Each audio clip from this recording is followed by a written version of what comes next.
নমস্কার, welcome to my channel. Somas aroma বিন্দের পক্ষ থেকে আমি সোমা বলছি। আজকে আমি অনেক পুরনো আর মুখরোচক একটা রেসিপি নিয়ে আপনাদের সামনে হাজির হয়েছি। সেটা হলো চিংড়ি মাছ দিয়ে কচুরলতি।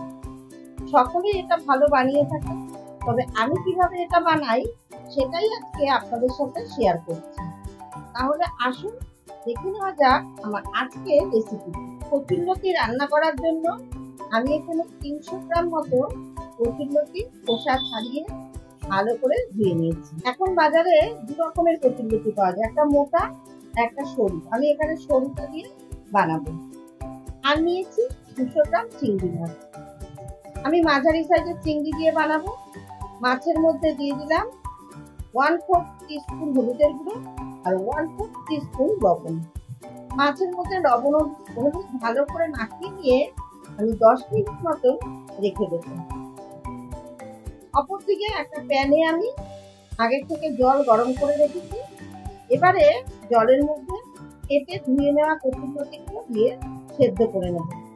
খুব বেশি সেদ্ধ করব না, এমন সেদ্ধ করব যাতে কচুরলতিগুলো সেদ্ধ হয়ে যাবে অথচ একটু গোটা গোটা থাকবে। এর মধ্যে দিয়ে দিলাম 1/4 টিস্পুন লবণ। এবার 3 থেকে 4 মিনিট সেদ্ধ করব। এবার ঢাকনা দিয়ে ঢেকে আমি 4 মিনিট সেদ্ধ করে নেব। 4 মিনিট পর ঢাকনা তুলে দেখে নিলাম সেদ্ধ হয়েছে। এবারে গ্যাসের ফ্লেম অফ করে একটা ছাঁকনিতে ঢেলে জল ঝরিয়ে নেব। এবারে গ্যাসে একটা ফ্রাইং প্যান বসিয়ে প্যান ভালো করে গরম করে দিয়ে দিলাম 3 টেবিল চামচ সর্ষের তেল। রান্নাটা আমি অবশ্যই সর্ষের তেল দিয়ে করব। তেল গরম হলে দিয়ে দিলাম লবণ হলুদ মাখানো চিংড়ি মাছগুলো। লো টু মিডিয়াম ফ্লেমে চিংড়ি মাছগুলো 3 থেকে 4 মিনিট ভেজে নেব। চিংড়ি মাছ খুব বেশি ভাজবো না, আবার হাই ফ্লেমেও ভাজবো না, তাহলে চিংড়ি মাছগুলো শক্ত হয়ে যাবে। চিংড়ি মাছ আমার ভেজে নেওয়া হয়ে গেছে। এবারে গ্যাসের ফ্লেম অফ করে তেল থেকে চিংড়ি মাছগুলো তুলে নিলাম। আবার গ্যাসের ফ্লেম অন করে ওই তেলে দিয়ে দিলাম 1/4 চা চামচ কালো জিরে ফোড়ন। ফোড়ন একটু নাড়াচাড়া করে দিয়ে দিলাম 1 টেবিল চামচ রসুন বাটা। এবার রসুনটা 30 সেকেন্ড মতন ভেজে নিয়ে দিয়ে দিলাম একটা বড় সাইজের ঝিরি করে কাটা পেঁয়াজ। এবার মিডিয়াম ফ্লেমে রসুন আর পেঁয়াজ বেশ গোল্ডেন ব্রাউন করে ভেজে নেব। রসুন পেঁয়াজ ভাজা হয়ে গেছে।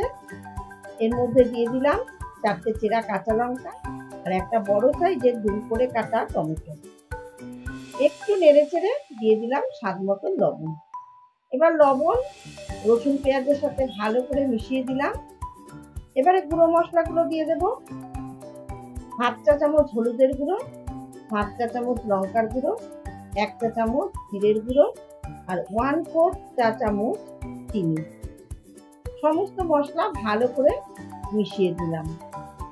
আমি এখানে চিনি দিয়েছি, আপনারা যদি চিনি না পছন্দ করেন তাহলে নাও দিতে পারেন।